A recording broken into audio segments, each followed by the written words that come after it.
So let me start by asking you, Senator Clinton, you've dismissed opposition to your tax gas holiday by economists as elitist, but a new CBS poll finds that about half of all voters also think it's a bad idea, and many think it's politically motivated.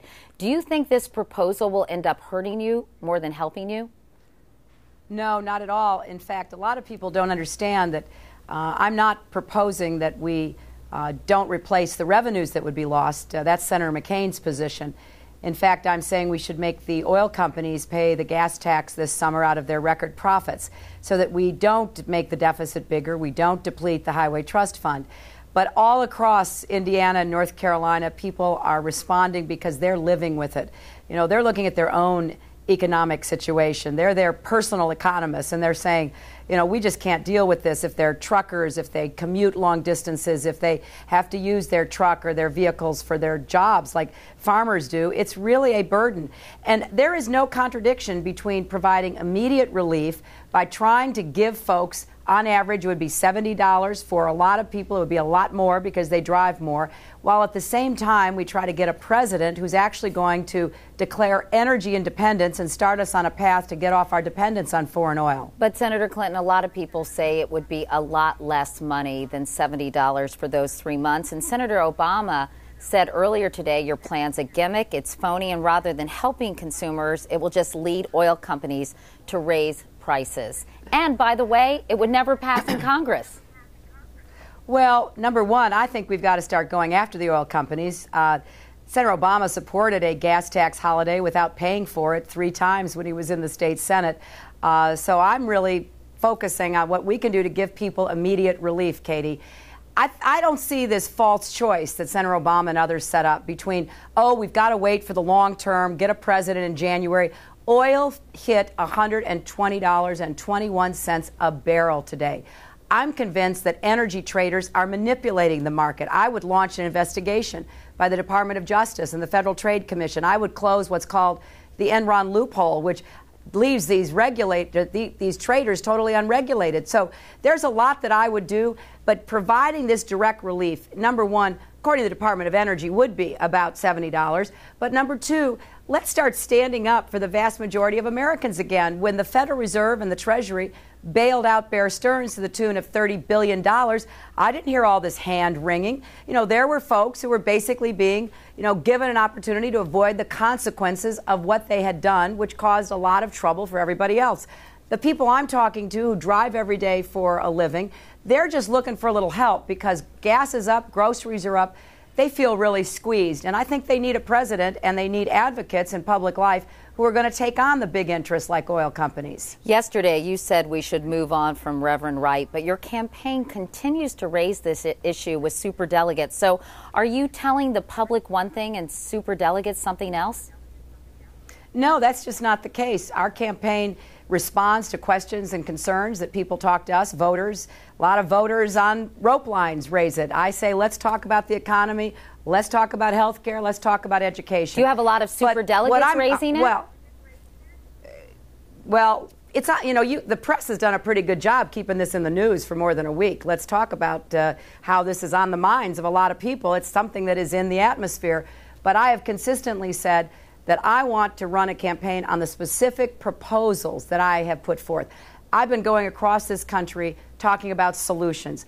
I want to be a problem solver. I think I'm the best candidate. I believe I'd be a better candidate to beat John McCain. And I think when voters, superdelegates, anybody really looks at what's at stake in this election, they should vote for somebody who would be commander-in-chief on day one and end the war in Iraq and be the president who turns the economy around. That's what I'm offering. But Senator Clinton, are superdelegates raising the issue of Reverend Wright with your campaign? Katie, I know that people across America have thought about this like they think about everything else that comes into the atmosphere. So, of course, people talk about that. They talk about a lot of things. But what people talk to me about are gas prices and grocery prices and jobs and trying to make sure that their kids have as good a future as they've had. After tomorrow, there will be more superdelegates up for grabs than elected delegates. You need the vast majority of these remaining superdelegates to become the nominee. And yet, even since your victory in Pennsylvania, Senator Obama has picked up 22 new ones. You've only gotten 13. Why is that? Well, I think we're making a lot of progress, and many people are waiting to see what happens in the remaining contests, which I think is a smart idea.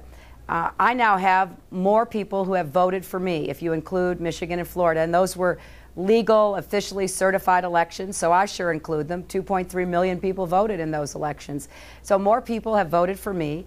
The delegate race is very tight. Neither of us can get to the nomination without getting a lot of delegates. But I think people are going to ask themselves, number one, who'd be the best president?